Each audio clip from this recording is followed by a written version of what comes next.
Nah, berikutnya adalah pembuatan cuka atau vinegar dengan bahan lain-lainnya. Kalau sebelumnya sudah ada cuka apel, nah sekarang saya ingin membuat juga dengan cara yang sama, yaitu dengan wild fermentation. Saya tidak pakai starter dan saya tidak menggunakan Scooby. Jadi ini kita mengandalkan bakteri-bakteri dari bahan yang ada.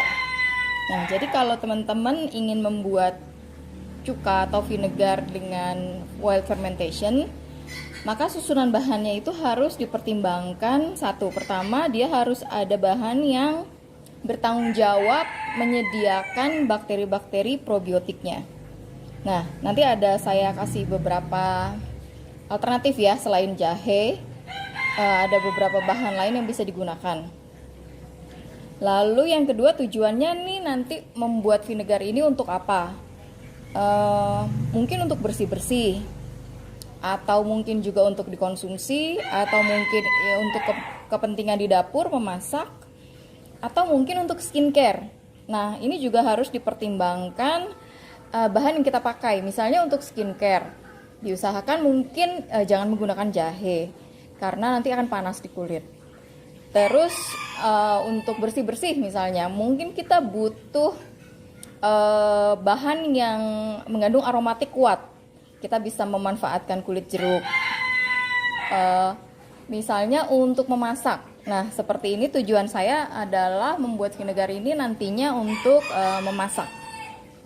Nah, jadi yang saya gunakan yang bertanggung jawab untuk menyediakan bakteri baiknya adalah jahe. Jadi saya mengandalkan dari jahenya. Lalu untuk aromatiknya saya menggunakan daun pandan.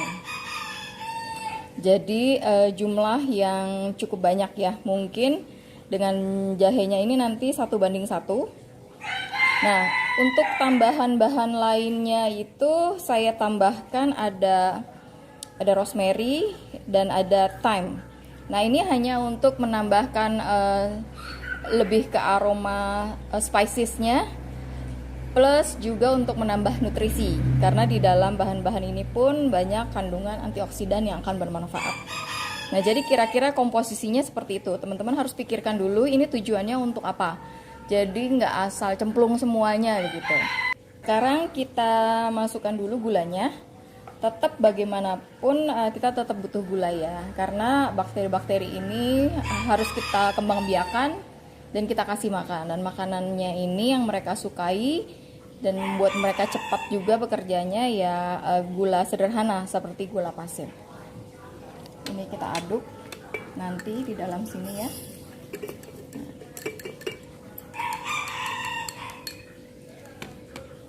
Komposisi gula, air dan bahan sama kurang lebih dengan cuka apel.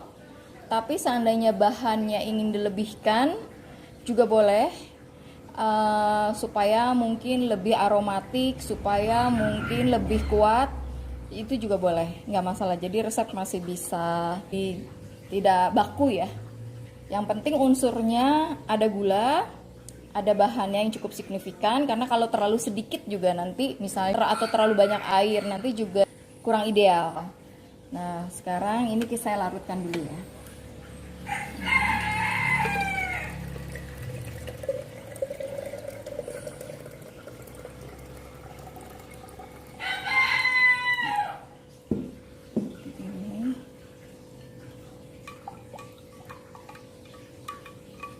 Suhu ruang airnya tidak perlu menggunakan air panas atau air hangat, tetap gunakan suhu ruang saja.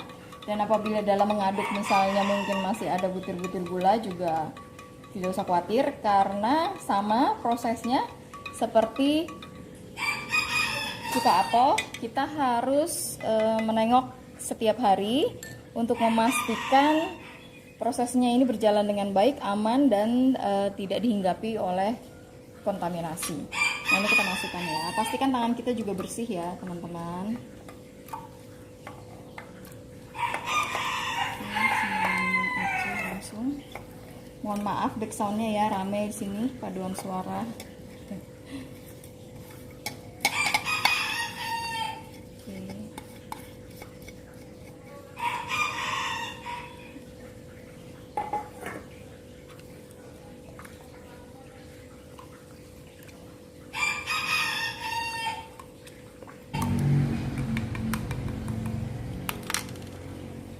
Lalu seperti biasa, ini harus kita tutup. Ini aja.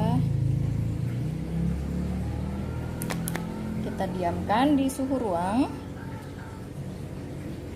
Kurang lebih juga nanti waktu memanennya sama 1 bulan. Jangan lupa di label ya, supaya kita nggak lupa, apalagi jika teman-teman sekalian membuat beberapa proses fermentasi. Karena tidak menggunakan scubi, tidak menggunakan starter, ini benar-benar wild, jadi kita kasih waktu lebih panjang.